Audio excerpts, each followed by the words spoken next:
நம்பினோம்னா நம்ம இன்னும் கொஞ்சம் நிம்மதியா இருக்கலாம். இல்லைன்னா இந்த மாதிரி தாமதங்கள் வரும்போது ரொம்ப பதட்டம் அடையும். ஏன் வருதுன்னு நம்ம நினைச்சிட்டே இருப்போம். பட் அதை நம்பும்போது நிச்சயமா அது ஒரு பிளான் பண்ணி அது இப்பதான் வரணும்னு நினைச்சு வருது அப்படிங்கறத புரிஞ்சுக்கிட்டோம்னா நாம கவலை இல்லாம நம்ம கையில இல்லாத ஒரு விஷயத்துக்காக நம்ம வருத்தப்படாம நிம்மதியா இருக்க முடியும். அந்த வகையில இந்த படம் ஒரு பெரிய தாமதத்துக்கு அப்புறம் பெரிய போராட்டத்துக்கு அப்புறமா நீங்க சேர்ந்திருக்கு.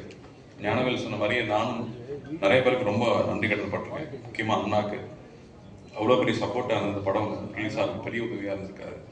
அதே மாதிரி ஃபைனான்சியர்ஸ், டிஸ்ட்ரிபியூட்டர்ஸ், எக்ஸிபிட்டர்ஸ், நிறைய டெக்னீஷியன்ஸ். ஏன்னா ரிலீஸ் நெருங்க எல்லாருமே டபுள் த டைம் ஒரு 48 hours 50 hours தூங்காமல் வேலை செய்ய வேண்டியது இருந்துச்சு. அந்த படத்தை கொண்டாமல் படம் ரிலீஸ் ஆகி வெற்றி பெறணும் இருக்கா ஒரு கோயிலில் உட்காந்துருக்காரு. அண்ட் நலன் எல்லாருக்குமே ரொம்ப பிடிச்ச டைரக்டராக இருக்காரு. ஆர்டிஸ்ட்க்கு மட்டும் இல்லை, டைரக்டர்ஸ்க்கே பிடிச்ச ஒரு டைரக்டராக இருக்காரு. அவர் இந்த கான்செப்ட் கொண்டு வரும்போது நான் ஆடியோ ஃபங்க்ஷனே பேசியிருந்தேன். ரொம்ப பயமா இருந்துச்சு. இந்த கேரக்டர் எடுத்து பண்றதுக்கு ஒரு தனி ட்ரைனிங் வேணும். ஆனா இதுக்கு நான் வரும்போதும் ட்ரைனிங் எடுத்துட்டு வரல, கத்துக்கிட்டு தான் எல்லாமே. பட் பண்றதை சின்சியரா பண்ணணும், எவ்வளவு பெஸ்டா பண்ண முடியும்னு ஒவ்வொரு நாளும் அதுக்கான ஹோம்ஒர்க் பண்ணி அவருடைய படங்களை திரும்ப திரும்ப திரும்ப பார்த்து அவரோட க்ளோஸ்அப்ஸை திரும்ப திரும்ப திரும்ப பார்த்து அதை எப்படி கொண்டு வரலாம்.